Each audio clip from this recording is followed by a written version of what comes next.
This is video number 2 for 6.2 anti-differentiation by substitution. So this is video number 2, and we're just going to finish this packet, so the very last page, where we're using the substitution method for definite integrals. The substitution method can be applied to definite integrals provided that the limits of integration are changed.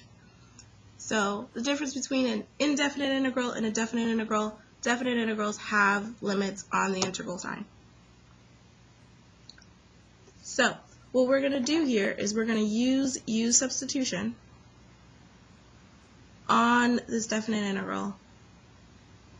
But it's very, very, very important that the limits of integration are changed. So we're going to, because the limits of integration here are in terms of x, right? When x is 0, when x is 1. When we use u substitution, we're changing everything in terms of u. So we're going to change these limits so that they are in terms of u. So first thing we need to do is identify our u. So for this problem, we have definite integral from 0 to 1 of x over x squared minus 4 dx. I'm going to rewrite this so that we can see that it is two functions. So we have x times 1 over x squared minus 4 dx. So my u is going to be dx squared minus 4.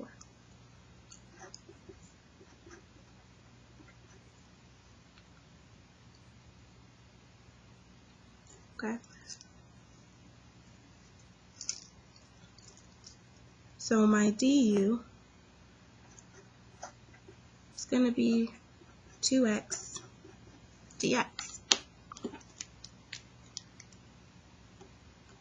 So I'm going to use the shortcut that I kind of talked about in the last video, where I know I want to get rid of the x and the dx.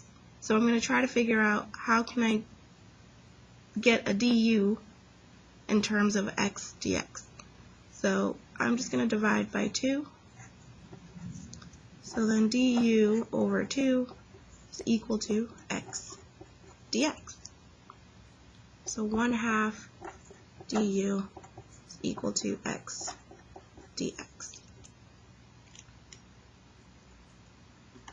Now the next thing I want to do, I've changed my equation into terms of u. I've changed my dx into du. I need to change my limits of integration now into u. So I am starting with x equaling 0. If I want that to be in terms of u, I need to plug it into my u equation. So when I plug in 0 into u, I get u equaling -4. And for my upper limit, I had x equals 1, so that's going to turn into u equaling -3. So now, when I rewrite everything, my limits of integration are going from u equals -4 to u equals -3.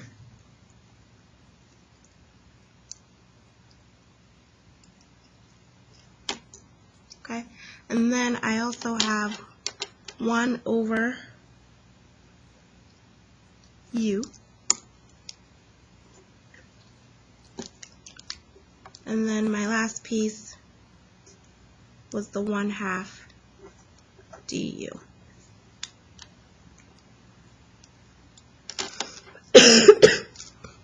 Now the great part about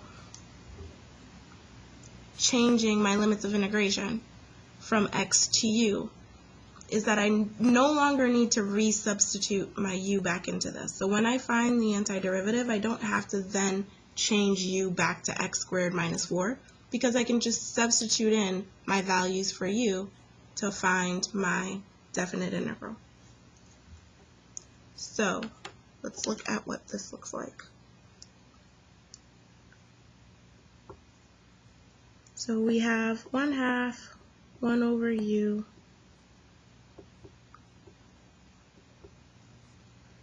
du. So we have 1/2. The antiderivative of 1 over u is ln absolute value of u. And since we're doing definite integrals, we don't need a plus c, we just need our limits. So we're going from -4 to -3.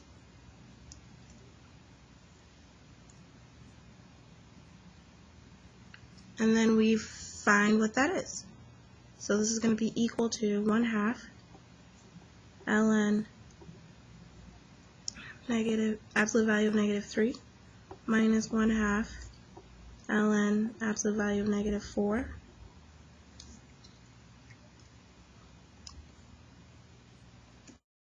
which is just equal to 1/2 ln of 3 minus 1/2 ln of 4,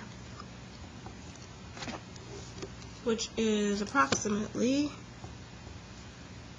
-0.1438. If you didn't have a calculator, you could leave it as 1/2 ln 3 minus 1/2 ln 4, and you would still earn full credit for that problem. So let's look at number 9 and 10. So for number 9, we are looking at the definite integral from pi over 6 to pi over 2 of sine x to the 4th power cosine x dx.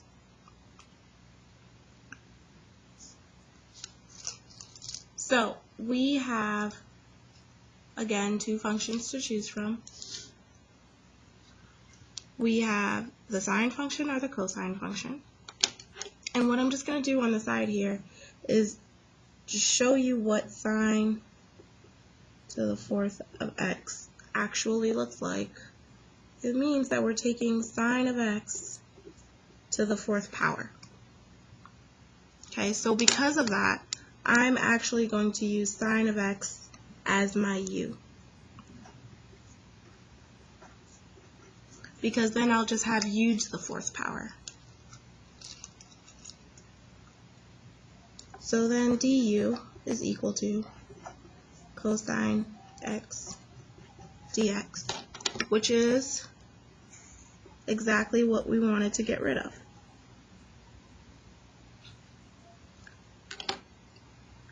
So now the last piece of this is to change my limits of integration.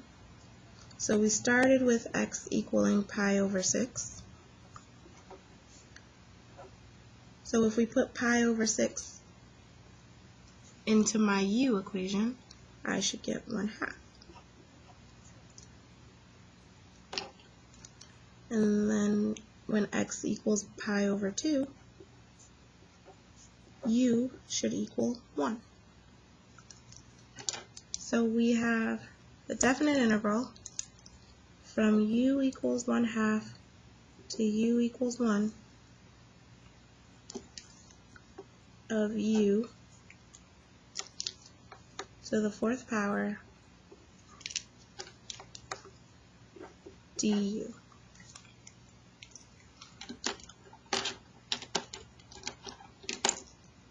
So now if I integrate this, I get u to the 5th power and 1 over 5. And I am integrating that from 1/2 to 1. So that equals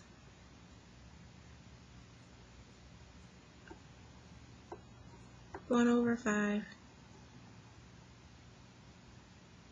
times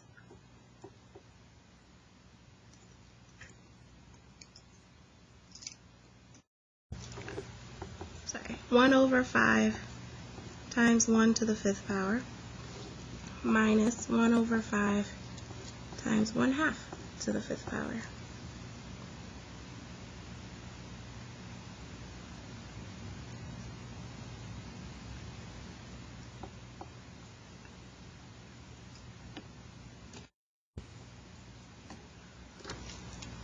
So we get 1 over 5 minus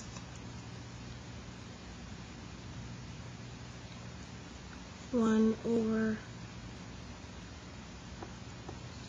160, which will give us 31 over 160, or approximately 0.1938.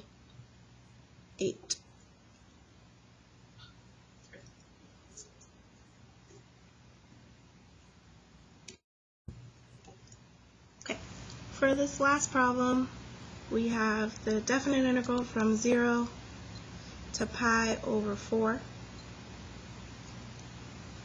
of tan x secant squared x dx. So in this case, I'm going to pick u to be tan x, because I know the derivative of tangent of x is secant squared x, and that will help me get rid of the secant squared x dx. So if u is equal to tan x, du is equal to secant squared x dx, which is exactly what we want to get rid of.